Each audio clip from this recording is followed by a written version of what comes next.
dear student, welcome to my YouTube channel. Myself Sunita. Today we will start part second book of class 12 Politics in India since Independence. 3 chapter की video बना चुकी हूँ, may be आपने देख भी ली होगी।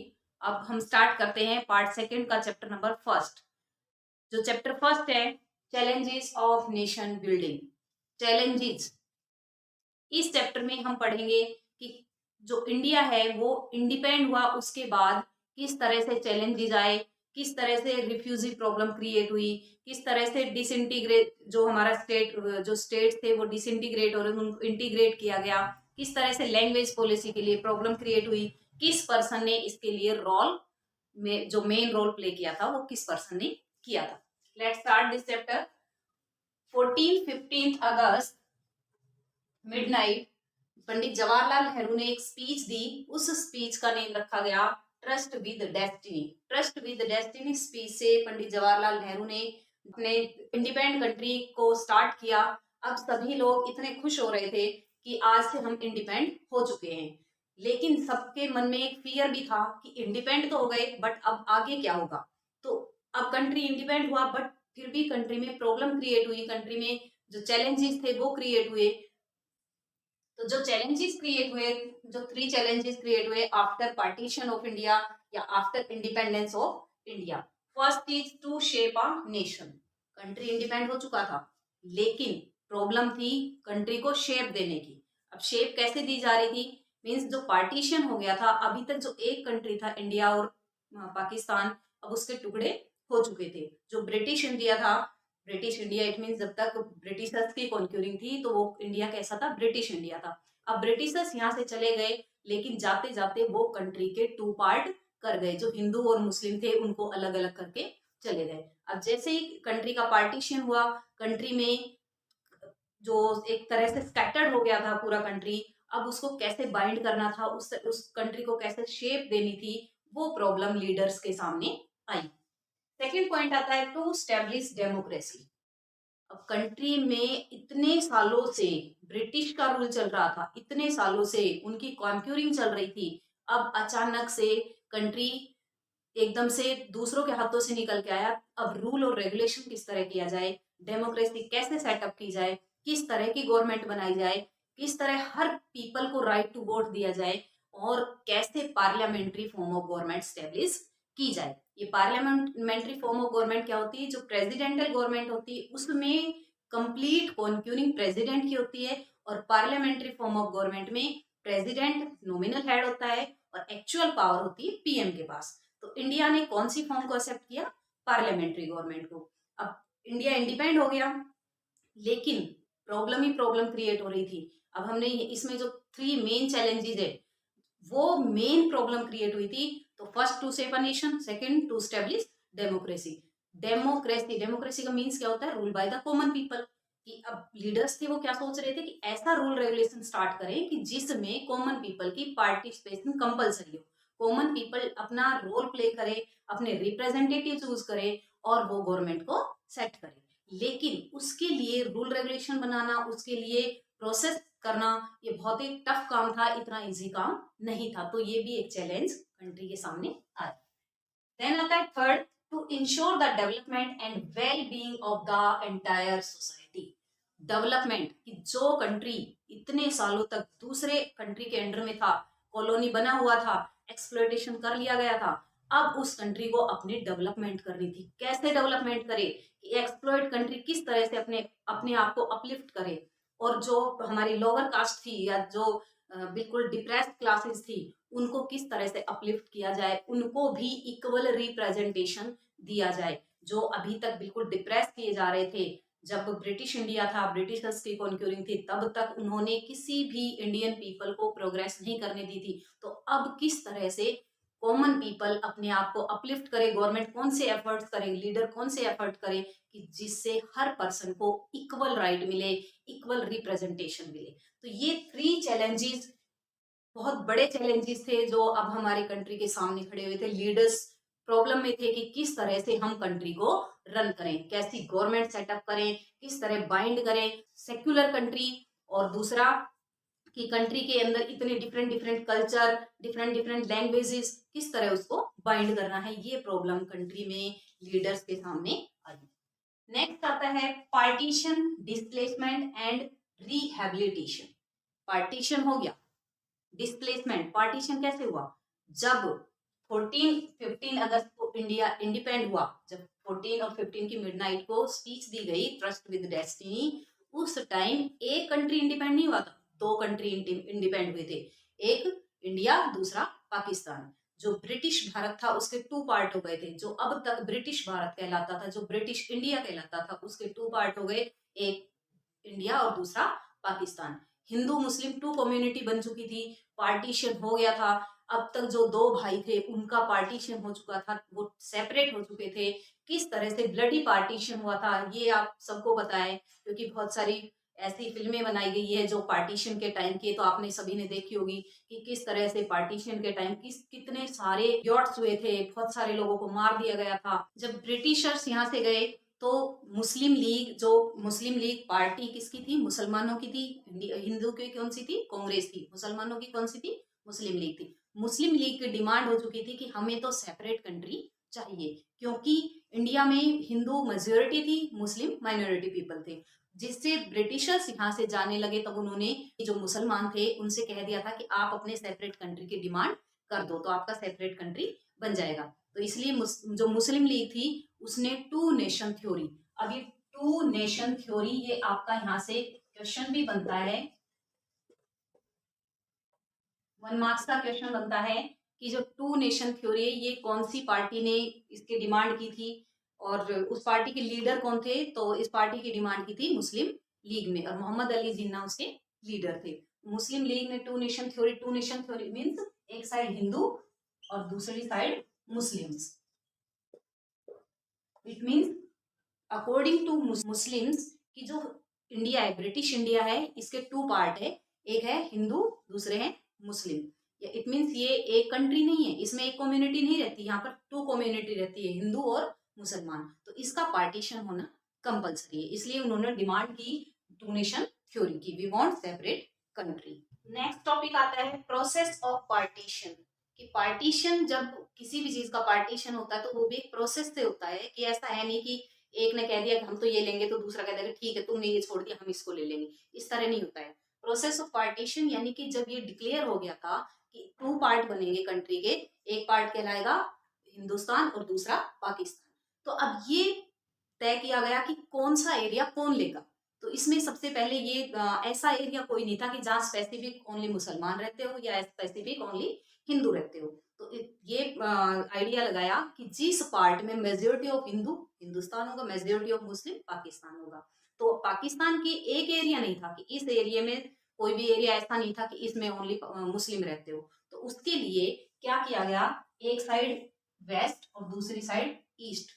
Waste में जहाँ जो प्रेजेंट का पाकिस्तान है उसमें मुस्लिम मेजोरिटी थी, और ईस्ट साइड में जो प्रेजेंट में आपका बांग्लादेश है वहां पर मुस्लिम मेजोरिटी थी। तो इसमें क्या कहा गया कि इस एरिया को पाकिस्तान को दे दिया जाएगा और ये एरिया भी पाकिस्तान को दे दिया जाएगा। लेकिन अब बहुत छोटे छोटे यहाँ पर क्या थे, प्रिंसली स्टेट्स थे। अब ये प्रिंसली स्टेट क्या थे ये हम डिस्कस करेंगे इस चैप्टर में रिगार्डिंग प्रिंसली स्टेट, कि प्रिंसली स्टेट क्या थे, किस तरह से प्रॉब्लम क्रिएट हुई, किस तरह से उनका इंटीग्रेशन किया। अब टू नेशन थ्योरी के अकॉर्डिंग पार्टीशन कर दिया गया। अब ऐसा नहीं कि हर मुस्लिम पर्सन चाह रहा था कि हम तो पार्टीशन चाहते हैं, हमारा तो कंट्री अलग होना चाहिए। कुछ लीडर्स ऐसे भी थे, कुछ मुसलमान ऐसे भी थे जो ये चाह रहे थे कि पार्टीशन नहीं होना चाहिए। तो इसमें एक फ्रंटियर गांधी के नेम से पॉपुलर था खान अब्दुल गफ्फार खान, जो मुस्लिम था लेकिन वो अपोज में था मुस्लिम लीग यानी टू नेशन थ्योरी के अपोज में था। यहाँ से आपका 1 मार्क्स का क्वेश्चन बनता है कि मुस्लिम लीडर जो टू नेशन थ्योरी के अपोज में था, तो आप उसका आंसर लिखोगे खान अब्दुल गफ्फार खान। तो इसको फ्रंटियर गांधी के नेम से भी जाना जाता है। जो डिमांड की गई कि सेपरेट कंट्री चाहिए, तो उसके लिए सेपरेट कंट्री का प्रोसेस स्टार्ट हो गया। लेकिन सेपरेट सेपरेट कंट्री बनाने में काफी प्रॉब्लम क्रिएट हुई। अब इस पार्ट में ओनली मुस्लिम नहीं थे, इस पार्ट में ओनली मुस्लिम नहीं थे, और इस पार्ट में ओनली हिंदू नहीं थे।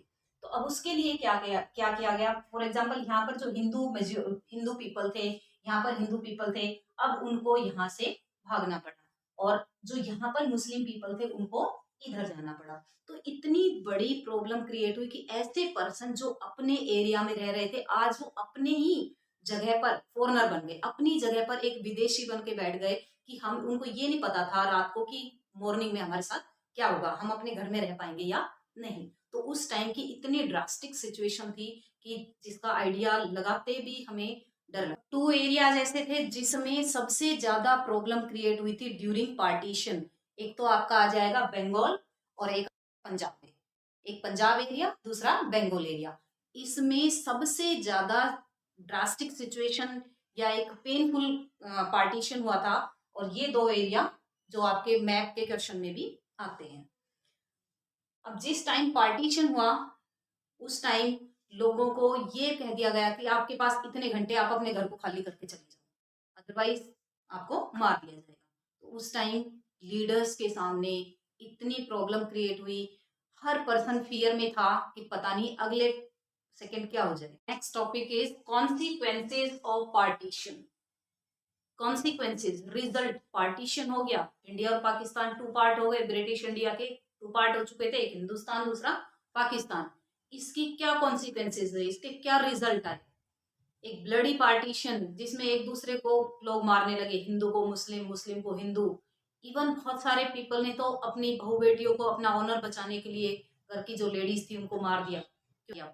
हर चीज का पार्टीशन हुआ, चाहे वो टेबल कुर्सी कुछ भी थी, सबका पार्टीशन हुआ। मुस्लिम लीग की जो टू नेशन थ्योरी थी वो काम कर गई, जो ब्रिटिश इंडिया वाले जो ब्रिटिशर्स चाहते थे वो हो गया। एक कंट्री, एक टू ब्रदर अपने टू पार्ट में डिवाइड हो गए, जो अब तक एक थे उन्होंने अपने कंट्री को डिवाइड कर लिया, उसके टुकड़े कर दिए, और हिंदुस्तान और पाकिस्तान दो कंट्री बन गए।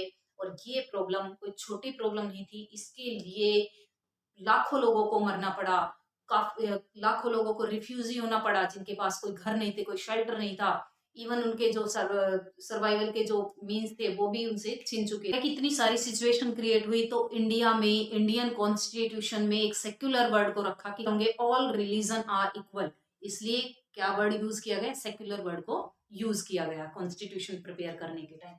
Next topic is integration of princely state. अब ये प्रिंसली स्टेट क्या है, ये वर्ड कहाँ से आया, क्या मीन्स होता है? ड्यूरिंग ब्रिटिशर्स रूल, जब ब्रिटिश रूल यहाँ पर था तो उस टाइम ब्रिटिश इंडिया और एक था प्रिंसली स्टेट। अब जो ब्रिटिश इंडिया था इस पर डायरेक्ट ब्रिटिशर्स का रूल था, इट मींस जो ब्रिटिशर्स थे वो डायरेक्ट रूल कर रहे थे ब्रिटिश इंडिया के ऊपर। और जो प्रिंसली स्टेट था, इन एरिया के ऊपर ब्रिटिशर्स थ्रू किंग या फिर जो प्रिंस होते थे उनके थ्रू रूल कर रहे थे और इनसे टैक्स लेते थे। तो इस तरह से टोटल 565 एरियाज ऐसे थे जो प्रिंसली स्टेट थे। ड्यूरिंग पार्टीशन इनको ये बोल दिया गया था प्रिंसली स्टेट वालों को कि आपकी मर्जी, आप हिंदुस्तान में जाओ चाहे पाकिस्तान में जाओ या फिर इंडिपेंडेंट रहो। तो अब ये 565 जो प्रिंसली स्टेट थे ये कह रहे थे कि हम तो ना हिंदुस्तान में जाएंगे ना ही पाकिस्तान में जाएंगे, हम तो इंडिपेंडेंट रहेंगे। अब इन ये भी ये मान रहे थे। बट जब पार्टीशन हो गया, एक साइड हिंदुस्तान एक साइड पाकिस्तान, जब पार्टीशन हुआ कि टू पार्ट तो पाकिस्तान के हो गए, एक वेस्ट पार्ट में एक ईस्ट पार्ट में, और बीच में इंडिया, और इंडिया में भी 565 प्रिंसली स्टेट। अब इंडिया की जो सिचुएशन थी वो कैसी बन चुकी थी, प्रॉब्लम इतनी क्रिएट हो गई थी कि इंडिया का जो मैप है वो बिल्कुल चेंज हो चुका था due to princely state, due to partition. Next, government approach.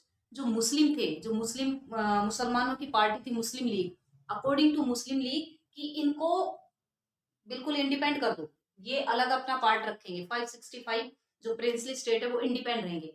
लेकिन इंडिया की कांग्रेस इसका अपोज कर रही थी, अकॉर्डिंग टू इंडियन कांग्रेस कि इनकी मर्जी है, ये किसी के भी साथ रहे, चाहे पाकिस्तान में जाए चाहे हिंदुस्तान में जाए।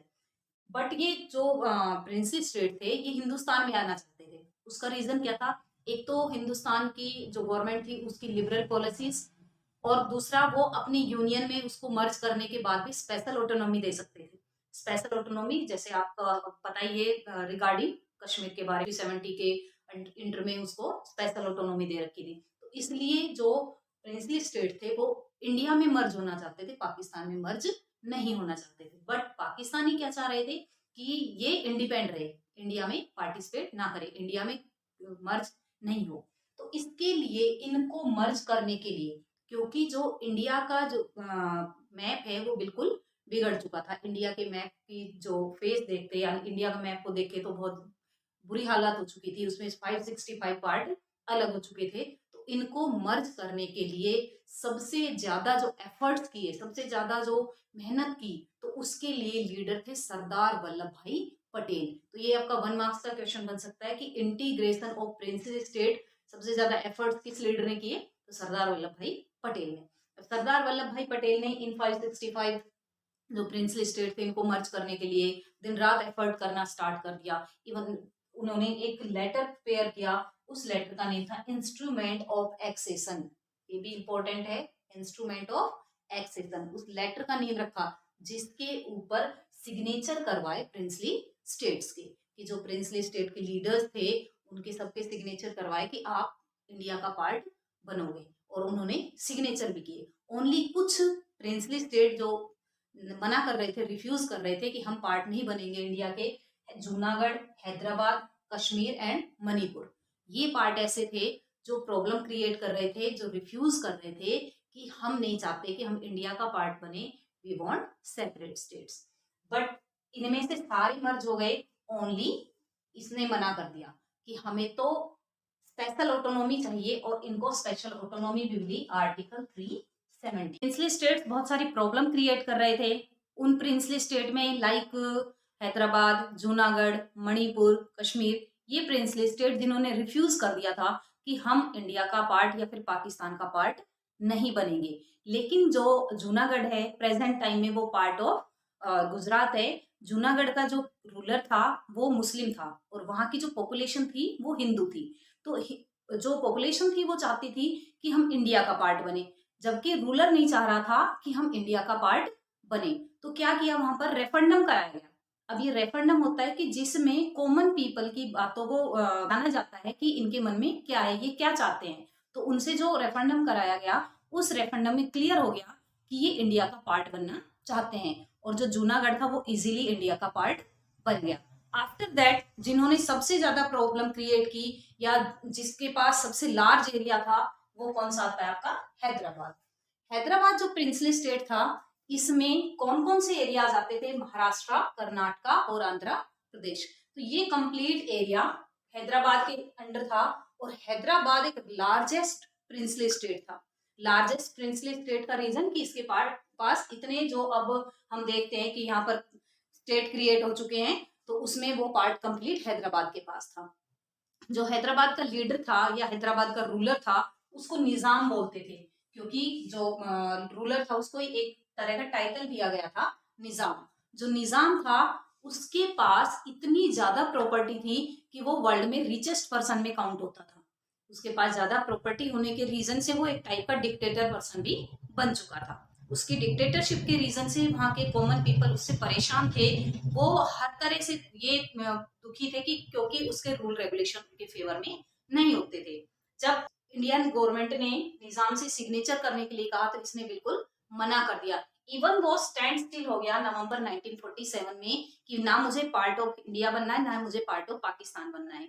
इंडिया की इंडियन गवर्नमेंट के कहने के बावजूद भी ये स्टैंड स्टिल रहा। आफ्टर दैट जो तेलंगाना पार्ट के पीपल हैं, जो प्रेजेंट टाइम में तेलंगाना है, वहां के पीजेंट्स ने रिवोल्ट किया। रिवोल्ट करने का रीजन था क्योंकि ये डिक्टेटर पर्सन था, डिप्रेस करता था। तो उन्होंने जब रिवोल्ट किया तो निजाम ने अपनी आर्मी को ऑर्डर दिया उनको डिप्रेस करने का। अब निजाम की आर्मी जो जिनको रजाकार बोलते थे, ये रजाकार काफी डिक्टेटर पर्सन थे।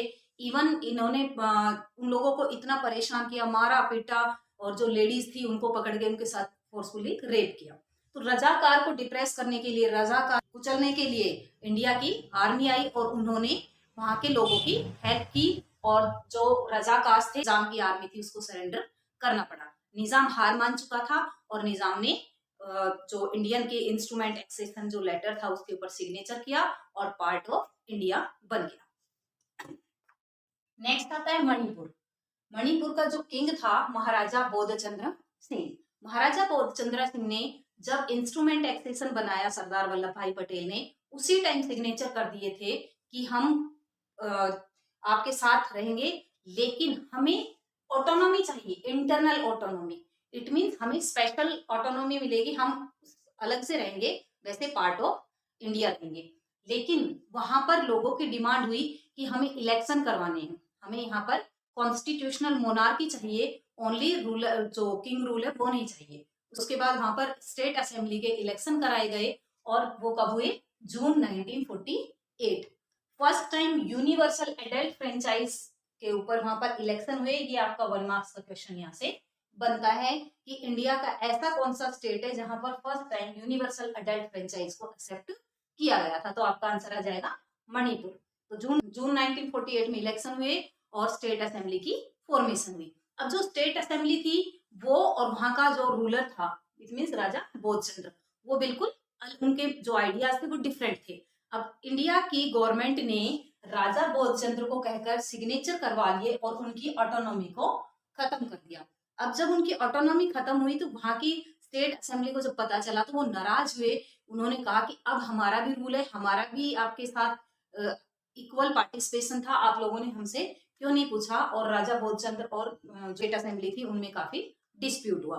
फाइनली सितंबर 1949 को मणिपुर इंडिया का पार्ट बन गया। तो ये प्रॉब्लम भी सोल्व हो चुकी है। नेक्स्ट जो प्रिंसली स्टेट है वो है कश्मीर।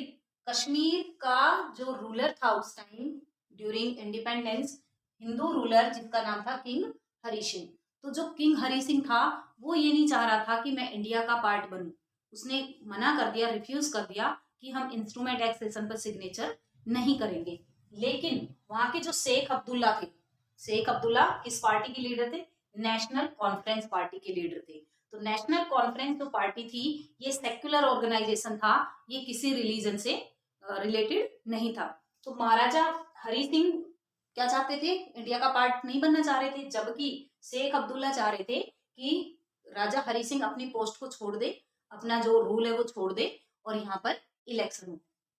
अब जो पाकिस्तानी पीपल थे, पाकिस्तान जो था वो चाहता था कि कश्मीर हमारे अंदर मिले, क्योंकि यहाँ पर क्या था? मुस्लिम मेजोरिटी थी। यहाँ पर यहाँ के जो लोग थे वो कैसे थे? मुस्लिम थे, जिसके रीजन से पाकिस्तानी कश्मीर को अपने अंडर में लेना चाह रहे थे। लेकिन कश्मीरी पीपल अपने आप को ना हिंदुस्तानी मानते थे ना पाकिस्तानी। उनके लिए पहले कश्मीरी वर्ड था कि हम पहले कश्मीरी है, उसके बाद कुछ और बन सकते हैं। 19 अक्टूबर 1947 में जब पाकिस्तान वालों ने कश्मीर के ऊपर अटैक किया, कश्मीर के ऊपर आक्रमण किया, उस टाइम राजा हरि सिंह ने इंडिया से अपनी हेल्प मांगी, इंडियन गवर्नमेंट से हेल्प मांगी कि हमारी हेल्प कीजिए। तब इंडियन गवर्नमेंट ने ये बात की इनसे, यानी कि ये पहले डिक्लेयर कर दिया कि हम आपकी हेल्प करेंगे, लेकिन उसके बदले में आपको हमारा पार्ट बनना पड़ेगा। इट मीन्स आपको इंडिया में मर्ज होना पड़ेगा। तो किंग हरि सिंह ने इस बात को मान लिया कि ठीक है हम इंडिया का पार्ट बनेंगे, और लेकिन हमें थोड़ी स्पेशल ऑटोनॉमी चाहिए। हरि सिंह ने इस बात को एक्सेप्ट कर लिया कि हम इंडिया का पार्ट बनेंगे, लेकिन हमें स्पेशल ऑटोनॉमी चाहिए। तो इंडिया के जो लीडर थे, लाइक उस time prime minister Jawaharlal Nehru ji, तो उन्होंने कह दिया ठीक है आप इंडिया का पार्ट बनिए, हम आपको स्पेशल ऑटोनॉमी दे देंगे। महाराजा ने सिग्नेचर कर दिए इंस्ट्रूमेंट ऑफ एक्सेशन। जो किंग हरि सिंह थे उन्होंने इंस्ट्रूमेंट ऑफ एक्सेशन पर सिग्नेचर कर दिए, और उसके बाद वहां पर इलेक्शन हुए, और इलेक्शन के बाद शेख अब्दुल्ला थे वो वहां के प्राइम मिनिस्टर बने। उस time head of the princely state, यानी कि जब इलेक्शन होते थे तो प्राइम मिनिस्टर बनता था। तो प्राइम मिनिस्टर वहां के कौन बने? शेख अब्दुल्ला। ये इलेक्शन कब हुए? मार्च 1948 में। और जो कश्मीर था उसको स्पेशल ऑटोनॉमी दी गई आर्टिकल 370। इस तरह से ये इंडिया का पार्ट बना। जो हमारे प्रिंसली स्टेट प्रॉब्लम क्रिएट कर रहे थे इंडिया में मर्ज होने के लिए, या फिर इंस्ट्रूमेंट एक्सेशन के ऊपर सिग्नेचर नहीं कर रहे थे, तो सभी स्टेट ने सिग्नेचर कर दिए और वो इंडिया का पार्ट बन गए। नेक्स्ट टॉपिक आता है सरदार Vallabhbhai Patel and integration of states. कि जो सरदार वल्लभ भाई पटेल उस टाइम एक बहुत बड़े लीडर थे, उन्होंने किस तरह से इंटीग्रेशन किया स्टेट्स का। जो प्रिंसली स्टेट थे, जिस तरह से कंट्री में 565 प्रिंसली स्टेट जिनकी प्रॉब्लम क्रिएट हो गई थी कि वो इंडिया का पार्ट और पाकिस्तान किसी का पार्ट नहीं बनना चाह रहे थे, तो उनको किस तरह से मर्ज किया था इंडिया में, सरदार वल्लभ भाई पटेल ने किस तरह से रोल प्ले किया था। तो Sardar Vallabhbhai Patel the first deputy prime minister, India के फर्स्ट डिप्टी प्राइम मिनिस्टर बने, major leader of the freedom movement, कि जब इंडिया में स्ट्रगल चल रहा था फ्रीडम के लिए, उस टाइम भी सरदार वल्लभ भाई पटेल ने अपना रोल प्ले किया, मूवमेंट में पार्टिसिपेट किया, like Kheda Satyagraha movement in 1918 and Bardoli Satyagraha in 1928। Known as an iron man of India, यहाँ से आपका इंपॉर्टेंट क्वेश्चन बनता है, iron man of India 1 marks का क्वेश्चन बनता है। तो आयरन मैन ऑफ इंडिया कौन थे? सरदार वल्लभ भाई पटेल, ये आयरन मैन के नेम से जाने जाते थे। पटेल फेस्ड की challenges of integration of states, आपने जो मेन चैलेंजेस पढ़े कि किस तरह से जो प्रिंसली स्टेट थे वो इंडिया में मर्ज नहीं हो रहे थे, उसके लिए कितने एफर्ट्स किए। अगर सरदार वल्लभ भाई पटेल नहीं होते तो आज इंडिया का जो अब स्ट्रक्चर है वो कभी नहीं होता। बहुत सारे चैलेंजेस फेस किए सरदार वल्लभ भाई पटेल ने, बट उन्होंने इंटीग्रेट करके दिखाया। The rulers of most of the states sign a document called the instrument accession, जो एक इंस्ट्रूमेंट एक्सेशन एक लेटर बनाया, letter prepared by Sardar Vallabhbhai Patel और जो इंडियन गवर्नमेंट थी उन्होंने, लेकिन उसके लिए सिग्नेचर के लिए एफर्ट किए थे सारे सरदार वल्लभ भाई पटेल ने। उस लेटर का नेम क्या था? Instrument of accession. Accession of the princely state of Junagadh, Hyderabad, Kashmir and Manipur proved more difficult than the rest. आपने पढ़ा कि किस तरह से ये स्टेट लाइक जूनागढ़ है, हैदराबाद है, मणिपुर है, कश्मीर है, इन्होंने किस तरह से प्रॉब्लम क्रिएट की थी, किस तरह से वो इंडिया में मर्ज होने के लिए मना कर रहे थे, लेकिन सरदार वल्लभ भाई पटेल के एफर्ट से ऐसा पॉसिबल हुआ कि वो इंडिया का पार्ट बने। तो जो सरदार वल्लभ भाई पटेल है वो हमारे एक ऐसे लीडर थे जिन्होंने इंडिया के फेवर में वर्क किए। उनकी जितनी भी तारीफ की जाए उतनी कम है। उन्होंने इंडिया के लिए इतने एफर्ट्स किए कि इंडिया के मैप को ही बदल डाला। अगर सरदार वल्लभ भाई पटेल इतने सारे एफर्ट्स नहीं करते, प्रिंसली स्टेट को मर्ज नहीं करते, जो उन्होंने दिन रात कड़ी मेहनत की वो नहीं करते, तो आज इंडिया का मैप इस तरह का नहीं होता। नेक्स्ट और last topic of this chapter, political conflicts over language and linguistic organisation of states. अब जो प्रिंसली स्टेट थे उनकी प्रॉब्लम सॉल्व कंप्लीट हुई भी नहीं थी और प्रॉब्लम क्रिएट हो गई। वो कौन सी प्रॉब्लम थी? स्टेट की फॉर्मेशन की, स्टेट की डिमांड की। 1920 में नागपुर सेशन हुआ। उस सेशन में कहा गया था कि according to boundary different state की फॉर्मेशन कर दी जाएगी, लेकिन बाद में इसको रिफ्यूज कर दिया गया, जिसके रीजन से कुछ एरियाज में ये डिमांड करने लगे लोग कि हमें अपना सेपरेट स्टेट चाहिए अकॉर्डिंग टू लैंग्वेज। तो उसमें एक मद्रास प्रोविंस की जिसमें बहुत बड़ा पार्ट था मद्रास में, जो प्रेजेंट टाइम में आप जहाँ जिधर देखते हो कि ये तमिलनाडु, आंध्र प्रदेश, केरला, कर्नाटका का पार्ट आता है, उधर मद्रास प्रोविंस था। तो उसमें से डिमांड की गई according to language, Tamil people जो थे उन्होंने डिमांड की अपने आंध्र प्रदेश की। तो आंध्र प्रदेश में जो विशाल आंध्रा मूवमेंट चलाया गया, जो आंध्र प्रदेश के पीपल जो डिमांड कर रहे थे उन्होंने एक मूवमेंट स्टार्ट किया, एक मूवमेंट चलाया। उस मूवमेंट का नाम रखा गया विशाल आंध्रा मूवमेंट। जो विशाल आंध्रा मूवमेंट था उसका मेन पर्पस था वी वांट सेपरेट स्टेट। पोटी श्रीरामल्लू जो लीडरशिप कर रहे थे इस मूवमेंट की, विशाल आंध्रा मूवमेंट की, उस लीडर ने, जो कांग्रेस लीडर थे, गांधीनियन पॉलिसी को फॉलो करते थे, उन्होंने क्या किया, वो इंडिफिनिट फास्ट पर बैठ गए। इट मीन्स वो उपवास पर बैठ गए, कुछ खाना पीना उसने बंद कर दिया, जिसके रीजन से आफ्टर 56 डेज उसकी डेथ हो गई। डेथ के बाद अब प्रोटेस्ट और बढ़ गए, लोग अगेंस्ट हो गए गवर्नमेंट के, और इस तरह से फाइनली प्राइम मिनिस्टर उस टाइम जो हमारे पंडित जवाहरलाल नेहरू जी थे, उन्होंने उनकी बात को मान लिया और अनाउंस किया दिसंबर 1952 में कि हम आपकी बात को मान रहे हैं, आपका स्टेट की फॉर्मेशन करेंगे। तो formation of a separate state, Andhra state, in December 1952। अब जैसे ही 1952 में डिमांड को मान लिया गया कि आंध्र प्रदेश को सेपरेट स्टेट बना दिया जाएगा, तो अब और ज्यादा प्रॉब्लम क्रिएट हुई, क्योंकि एक स्टेट की डिमांड को मान लेने के बाद अब अदर स्टेट भी डिमांड करने लगे according to language. The formation of Andhra Pradesh separate the struggle for making of the other state of linguistic line in other parts of the country। Different country के डिफरेंट पार्ट में according to language अपनी demand करने लगे कि we want separate state. जैसे ही आंध्र प्रदेश को permission मिली कि वो according to language separate state बनेगा, लोगों ने स्ट्रगल करना स्टार्ट कर दिया। तो गवर्नमेंट ने उसके लिए क्या स्टेप उठाया?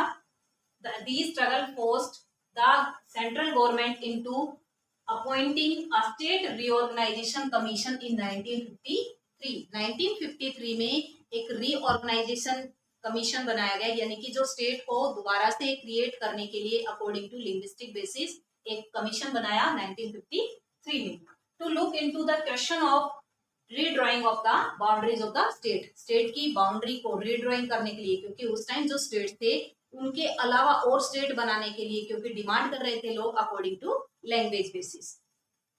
One of the most important concern into the early year was the demand for separate state would endanger the unity of the country।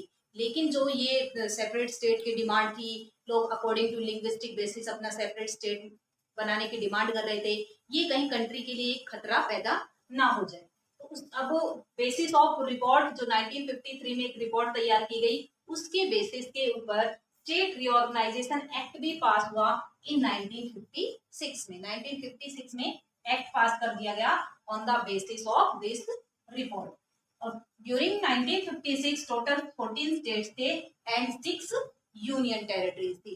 तो ये जो इतनी सारी रिकमेंडेशंस की गई गवर्नमेंट ने, उसके लिए एक्ट बनाए, रिपोर्ट तैयार की, वो किस लिए की? कि कंट्री की यूनिटी के ऊपर कोई डेंजर नहीं आए। अब तक जो प्रिंसली स्टेट के लिए प्रॉब्लम क्रिएट हो रही थी, अब वो प्रॉब्लम क्रिएट हुई सेपरेट स्टेट के लिए। बट उसको इंडियन जो लीडर्स थे उन्होंने माना, और अगर ये प्रॉब्लम जो आंध्र प्रदेश की डिमांड थी उस प्रॉब्लम को नहीं सुनते या उस प्रॉब्लम को सोल्व नहीं करते तो कंट्री के लिए डेंजर बन सकता था। इसलिए ही फिर ये रीऑर्गेनाइजेशंस बनाए गए और कमीशन प्रिपेयर किए गए, एक्ट प्रिपेयर किया कि किसी भी तरह के कंट्री में डिसइंटीग्रेशन नहीं हो, कंट्री में लोगों के लोगों के अंदर जो फीलिंग है वो डिप्रेस नहीं हो। सेपरेट स्टेट की डिमांड अभी तक चली हुई है। आपने देखा 2014 में भी जो एक अलग से स्टेट की फॉर्मेशन हुई, वो कौन सी हुई थी?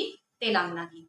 अब स्टेट फॉर्मेशन जब से इंडिया इंडिपेंड हुआ है तब से लेकर आज तक चलती आ रही है। प्रेजेंट टाइम में 28 स्टेट्स एंड 8 यूनियन टेरिटरीज हैं। जो उस टाइम 14 स्टेट्स थे और 6 यूनियन टेरिटरीज थी, आज वो बढ़ के क्या हो चुके हैं? 28 states and 8 union territory. Students, आज हमने चैप्टर नंबर 1 जो चैलेंजेस के बारे में पढ़ा कि किस तरह से हमारे कंट्री की, जब कंट्री इंडिपेंड हुआ उस टाइम किस तरह से चैलेंजेस क्रिएट हुए कंट्री के सामने, उस चैलेंजेस को किस तरह से इंडियन लीडर ने दूर किया और उसको एक चैलेंज लेकर, यानी कि उसको एक्सेप्ट करके किस तरह उसको खत्म किया। और प्रेजेंट टाइम में आप देखते हो कि एक अच्छी गवर्नमेंट, एक अच्छी डेमोक्रेसी सेटअप हो चुकी है। इवन जो पार्टी थी डेवलपमेंट, जो पार्टी थी इसको रिड्यूस कर दिया गया है, डेवलपमेंट भी हो रही है। हम जो यूएसए कंट्री जैसे उनके सामने खड़े हो सकते हैं क्योंकि हमारे पास इतने वेपन्स भी है। आपने देखा कि इंडिया डिमांड कर रहा है कि हमें यूएनओ का परमानेंट मेंबर बनना है, क्योंकि हम वो सारी क्राइटेरियाज पूरे करते हैं, वो सारी जो कंडीशंस रखी गई है वो हम कंप्लीट करते हैं, तो हमें यूएनओ का परमानेंट मेंबर बनाया जाए। किस लिए? क्योंकि हमने उन चैलेंजेस को एक्सेप्ट किया, उन चैलेंजेस को स्वीकार किया और उन चैलेंजेस को हमने दूर करते हुए और अपने आप को प्रोग्रेसिव रखा, कभी भी पीछे की साइड नहीं लेके गए, हम हमेशा आगे बढ़ते चले गए। उसके बाद हमने जो प्रिंसली स्टेट की प्रॉब्लम पढ़ी कि वो प्रिंसली स्टेट की प्रॉब्लम किस तरह से सोल्व हो चुकी थी, कैसे सरदार वल्लभ भाई पटेल ने एक बहुत बड़ा रोल प्ले किया था। वो रोल प्ले करने के बाद आज हम इस सिचुएशन में आए हैं। तो आई होप आपको ये चैप्टर अच्छे से समझ आ गया होगा। हम चैप्टर नंबर 2 तो डिलीट हो गया, उसके बाद जो नेक्स्ट चैप्टर पढ़ेंगे वो जल्दी आपके सामने लेके आऊंगी। तब तक के लिए okay, bye bye, take care.